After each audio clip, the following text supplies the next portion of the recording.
Hi guys, welcome to my YouTube channel. দেখুন, আজকে আমি আবারও একটা নতুন প্যান্ট নিয়ে চলে এসেছি, যেটা হচ্ছে স্ট্রেট প্যান্ট। এবং এই প্যান্টটার কিন্তু সামনের পার্ট এবং পিছনের পার্ট দুটো প্যান্টই কিন্তু দেখতে পাচ্ছেন সেমভাবে ছোট বড় করে কাটা রয়েছে। সামনের পার্টটা কিন্তু ছোট আছে পিছনের পার্টের থেকে 2 ইঞ্চি করে মাপে ছোট থাকে, যেটা প্রত্যেকটা প্যান্টেরই আমি দিয়ে থাকি। এবং দেখুন, আমি প্রথম যে কাজটা, আমার যে ফার্স্ট কাজটা, সেটা হচ্ছে আমি প্যান্টের হাইটাকে আগে জয়েন্ট করে নেবো। তো প্যান্টের হাইটাকে যখন জয়েন্ট করব, তখন বেশি না, ঠিক 1/2 ইঞ্চির মতন কাপড় ধরে প্যান্টের হাইটাকে আমি আগে জয়েন্ট করে নেব। ব্যাক পার্টের যখন আমি লেয়ার খুলবো না, আমি ব্যাক পার্টের যে হাই দুটো, সেই হাই দুটো আমি আগে জয়েন্ট করে নেব, নিয়ে আমি ডবল সেলাই দিয়ে নিচ্ছি। তো এরপরে ঠিক এইটা আমি যেইভাবে ঠিক সেলাই দিয়ে নিয়েছি, সেটা আমি ঠিক সেম পদ্ধতিতে আমি যে সামনের পার্টটা যেটা আছে, সামনের পার্টেও কিন্তু আমি সেম পদ্ধতিতে সেলাই দিয়ে নেবো। এবং সামনের পার্টের হাই দুটো আমি কিন্তু লেয়ার খুলিনি, সেমভাবে ধরে সেম প্রসেসেই কিন্তু আমি সামনের পার্টের হাই দুটোও কিন্তু আমি সেলাই দিয়ে নেব। দেখতেই পাচ্ছেন আপনারা যে আমি কিন্তু সামনের পার্টের হাইটা কিন্তু জয়েন্ট করে নিচ্ছি। ঠিক 1/2 ইঞ্চি ধরে কাপড়ের ধরে যেরকম ব্যাক পার্টটা দিয়েছি, সেরকম আমি সামনের পার্টের হাইটা তো জয়েন্ট করে নিলাম। এবং এর ওপর দিয়ে আমি আর একটা ডবল সেলাইও চালিয়ে দিচ্ছি।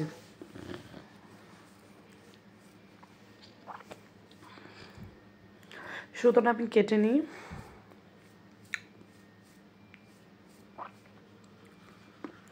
দেখুন, আমার দুটো হাই কিন্তু জোড়া হয়ে গেছে।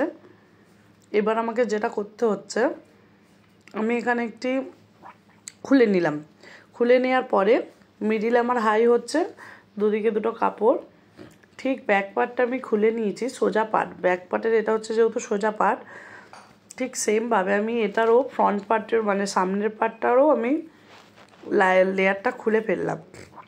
খুলে সোজা পার্টের সাথে সোজা পার্ট ম্যাচ করলাম করে, এবং আমি এটাকে ধরে এবার আমি সাইডটা পুরো এক লেভেলে জয়েন্ট করে দেবো।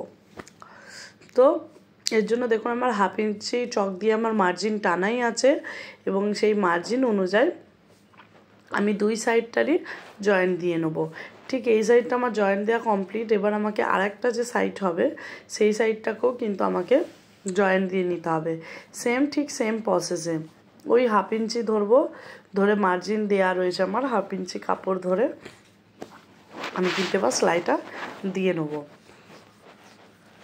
খুব ইজি এবং স্টেপ পদ্ধতিতে এটা কিন্তু স্ট্রেট প্যান্ট সেলাই। দেখুন, এর নিচে কিন্তু কাটা ফাটা কিচ্ছু হবে না। এটা নর্মাল যেরকম ফোল্ড হয়, এরকম নর্মাল আমি ফোল্ড করে নিয়েছি। 1/2 ইঞ্চি টোটাল 1 ইঞ্চির মতন আমি ফোল্ড করে নিয়েছি। এখানে ফোল্ড করার পরে আমি সুন্দর করে মানে ওখানে আমি প্রথমে যে ফোল্ডিংটা ধরেছি, সেই ফোল্ডিংটাই আমাকে রাখার চেষ্টা করতে হবে, এবং সমান ধরে আস্তে আস্তে করে আমাকে বাকিটা সেলাই করতে হবে। কারণ এক জায়গায় কাপড় বেশি, এক জায়গায় কাপড় কম হয়ে গেলে ওটা আবার দেখতে খারাপ লাগবে।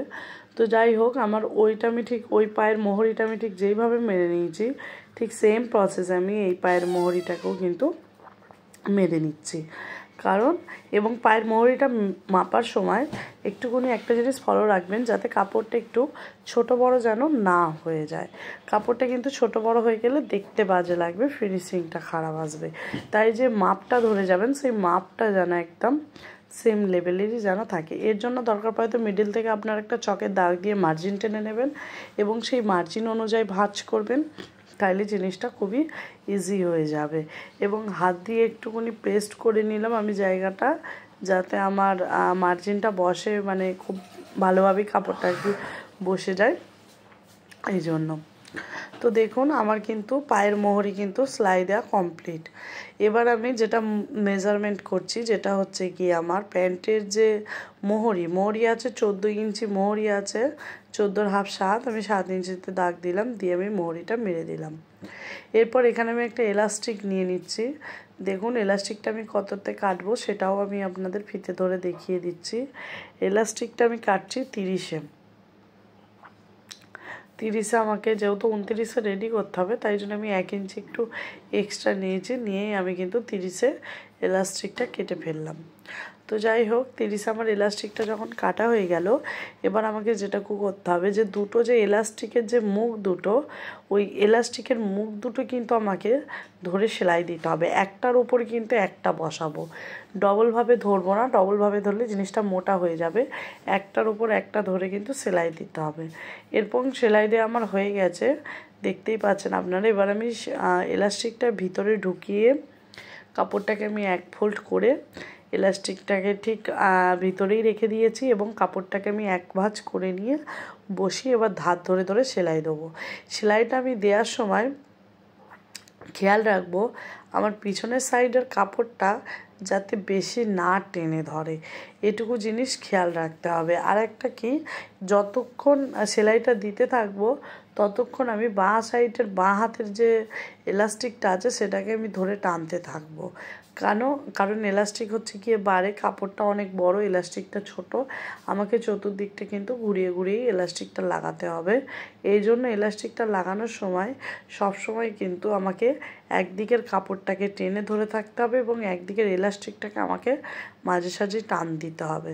মাঝে সাঝে টান দিলে এলাস্টিকটা বেরিয়ে যাবে।